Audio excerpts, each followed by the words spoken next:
Hey everybody, welcome to EmpireCV.tv. Sometimes I'm very formal, and today is one of them. It's been a good weekend.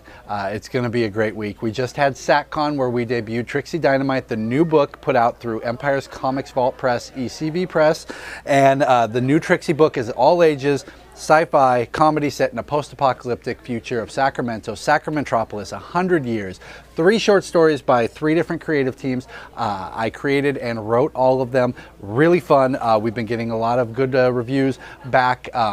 Please take a peek at it when you come in here. We've got 2 different covers, and that's all I got to say on that. I'm not very good at tooting my own horn or doing a hard sale.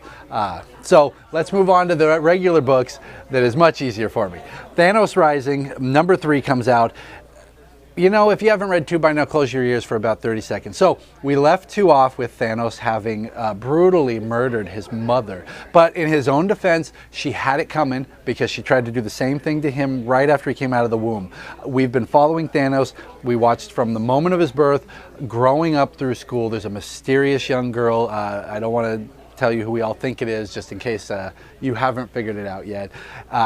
She's leading him down a dark path. He's becoming a serial killer on his home planet of Titan, and at the end of the last one he kills his mother. The beginning of this one picks up immediately where it left off, and he leaves planet. So we get to watch through his years out on his own in the galaxy with all of the dangerous races out there. He becomes a pirate. We get to see your typical cantina scenes. This one leaves it with yet another beautifully, I don't want to say shocking because it's Thanos, but it was a really disturbing scene and shows exactly why Thanos is the way he is today, or at least one of the many reasons, because each issue keeps giving us more. 3 issues out right now. We just got more of number 2 in. If you haven't gotten it, make sure you add it to your saver because they keep going quicker and quicker. DC, this is the big one for me this week. We just ended the last one with Geoff Johns saying goodbye, giving us a little love letter with that epilogue. It was really nice. It felt fulfilling. I was happy to see him go. I think the time had come. He just kept trying to top himself. There was no way you were going to top Blackest Night, and that was like 3 years ago. So it was time for him to go. We loved his run. Time for some new blood. This, I went in without any real knowledge from this writer, and this was a great setup issue. It shows you, I mean, the Corps is in ruins. They've gone through a lot of things, especially with the Wrath of the First Lantern. Right before that, the Alpha Lanterns, or I'm sorry, the what did they call those? Good God, there's so many that were happening. What were they called? The ones where their mouths disappeared. Okay, well, you know what I'm talking about. The Corps is decimated. You've got your Corps people, no pun intended, and the Lanterns need to start fresh. The Guardians are all dead. They've got a new batch of Guardians that were essentially sequestered over with the book, and they're out. But the writer immediately jumps in and starts showing you that this is not Geoff Johns, or that he is not Geoff Johns. This is not that universe. He's going in a completely different direction. He starts laying out the characters that we're going to see.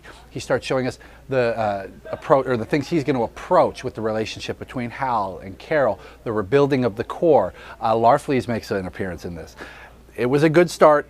Really excited to see where he goes. So don't give up on Green Lantern yet. Geoff Johns made it into something that we all love, but that doesn't mean that other people can't come on and take it from there. I mean, it happened with Claremont and the X-Men. It happened with Wolfman Perez and the Titans. It's going to happen with Green Lantern. The mythos is there, and they have done a great job. And let's hope this guy can continue it just as well as they have. 10 grand. Straczynski, I've still got copies of number 1. This is not for the kiddies. This is a really dark, disturbing book. We're following a gentleman who's dead, brought back to life by angels.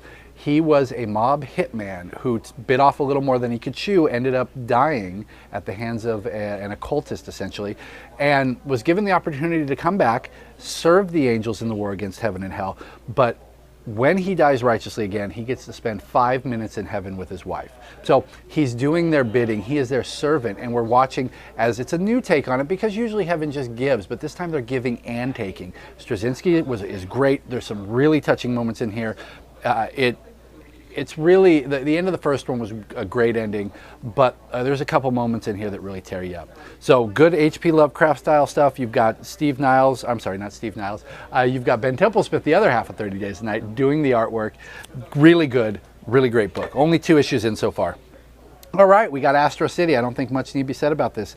Classic returns. You can get the trade paperbacks to get filled in, because you're going to read this, you're going to feel like you're lost, but you don't need the trade paperbacks, because what this does is you're not going to go back and find out everything they're showing you here. A lot of it's new, a lot of the characters are new, a lot of the characters are old, but the point of this is they just throw you into a world filled with superheroes where you can never know it all, and a lot of it is seen from an outside perspective. So it gives us a chance, almost like Marvel's, done by him as well, that she lets you see it from a normal person's perspective. So number 1, it's out through Vertigo now. Well worth picking up. Like I said, you're going to jump in, you're going to feel lost, but that's exactly the way you would feel as a person on the ground watching this. Spidey, he has been removed from Doc Ock's brain. Doc Ock found out that Pete was back there. Went through a invasive surgery, invasive in his own mind, and wiped Pete from existence. So we're going to see where that one goes. Let's see what else we got here. Hero Bear, this looked really adorable. Hero Bear and the kid, it's almost like a Calvin and Hobbes, really fun, all ages book from Kaboom. So, Empowered, Adam Warren fans. Oh, that's my copy. East of West. I don't know what more need to be said. This book it's only 3 issues in. They've got me intrigued. The future, you've got cowboy sci-fi adventures, the 4 apocalypse babies essentially coming into the world.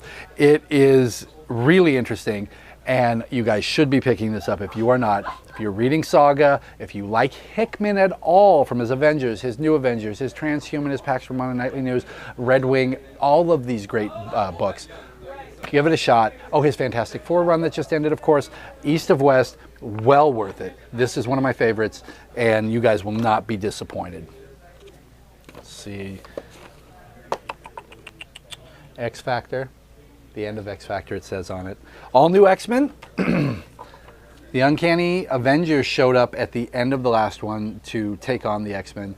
So it will be brother versus brother. That's going to be the main point of this. But of course, we get all of our favorites from the Uncanny Avengers fighting the all-new X-Men and Scott's team. You got Rogue, you got Scarlet Witch. So just some fun stuff. Thunderbolts. Defenders. I just want to show you this cover. It's like an old video game. Really neat. Age of Ultron, only 1 more book to go, and of course the Gaiman issue is next issue, so it's building up to that. Angelus will be in there. Oh, speak of the devil, here's Hickman on his Avengers run. And Ultimates with the Infinity Gauntlet. Sue Storm and Thor have been tracking down the gems. They're doing their best to track down the gems, using one of the gems to travel, and it looks like everything's coming to a head. Sac City Rollers on the 15th. I should be making this one, so I will see you all there. If you guys want to come down with me, hit me up on Facebook, talk to me in the store, and I'll talk to you guys later.